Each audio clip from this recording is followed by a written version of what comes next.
Well, I think the most interesting thing in this period when people are thinking about transitions to democracy and the constitutional process, both with the early Arab Spring and with other countries, for example, Turkey is in the middle of constitutional changes.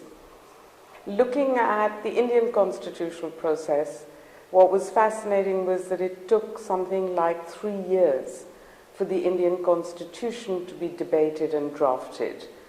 And the first draft, the framers of that constitution said that it had to go into the public domain. So for 6 months it was put out in public for feedback and response before it was debated by the members of the Constituent Assembly in India.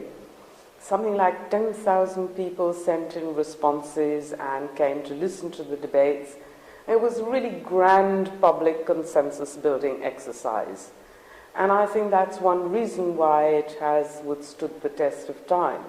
It's now, more than 60 years old, our Constitution. It has been amended many, many times, I think over 100 amendments.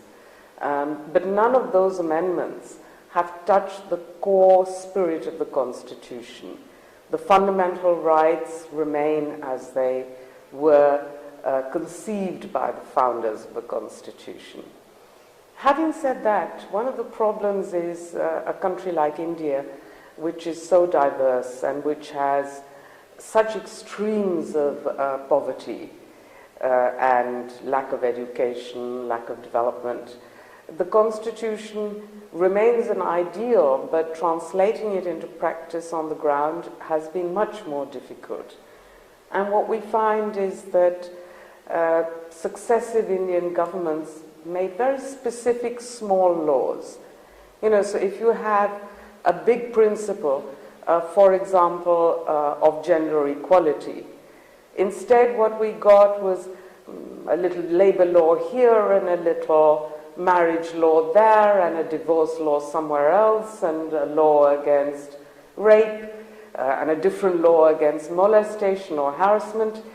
And the trouble is, therefore, when you have such a body of little specific laws, it's left to the police to practice in the way they want. Much of the time they don't even know what are the laws that are available, because if you were to make a handbook of those, it would be like that fact. So no policeman would actually bother to go through it. And I think one of the big issues now for us is how do we consolidate all these little laws into big omnibus laws, especially when it comes to fundamental rights. The other question, big issue for us, is the federalism issue. When this constitution was conceived, it was a period when the then ruling party had to actually go and bring 550 different states into a union. And part of the deal, it was an amazing accomplishment. It was done in 6 months by one of the founding fathers, a gentleman called Sardar Patel. But one of the deals he had to make in order to get the Union of India together was to agree that different states would be in charge of law and order in their state, which means that we actually have in practice differentiated citizenship rights that are available to the citizens of India. And that is a problem today that is becoming quite an acute one. What is the role of the federal center, especially when it comes to law and order and pushing democracy, and what is the role of the state governments, and how to ensure that whichever way you decentralize or devolve powers, you provide equal rights to all the citizens of the country.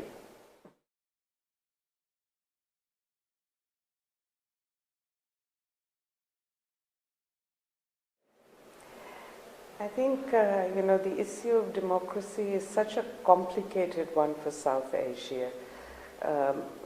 Most of the countries of South Asia got independence roughly around the same time. With the exception of a couple of small monarchies, the rest of them did have the ideal of democracy as their founding principle.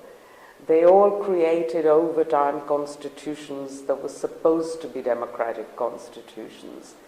But several of the countries suffered a series of military coups right from the beginning. And therefore, that sort of tension that is being discussed at this conference between democracy and authoritarianism remains very alive in South Asia. The two countries that have steadfastly adhered to democracy are India and Sri Lanka. Sri Lanka used to have a much higher human development index than India. It still does. But Sri Lanka was divided and on ethnic lines, and it remained in a kind of frozen conflict state for about 30 years. Then the ruling political party, which was more nationalist than the previous, decided to look for a military outcome, and they won a war against the Tamil Eelam. And now Sri Lanka, well, certain kinds of artificial divisions have gone.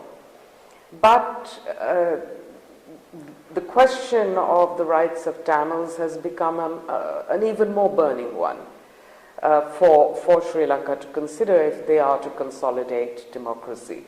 And that may be one country where we have seen a decline of democracy in South Asia.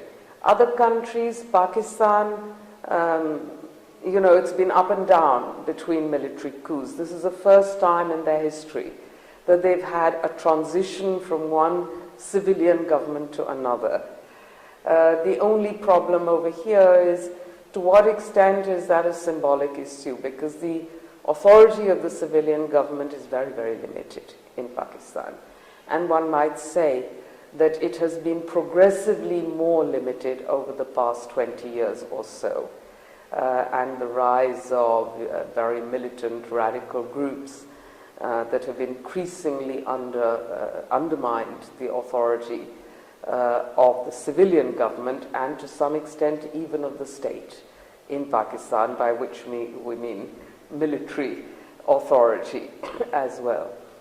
Afghanistan is a fascinating case because after being in civil war for 30 years and under a very chauvinist rule for about 5 or 6 years, this country is turning towards democracy. The question remains, what degree of support can they get from the region so that they can consolidate their democracy? I think that's perhaps one of the most important issues for South Asian and for the Central Asian neighbors of Afghanistan to consider when it comes to democracy in the region. Afghanistan could have a spillover effect. In democratic terms, we only look at the spillover effect of militancy from Afghanistan.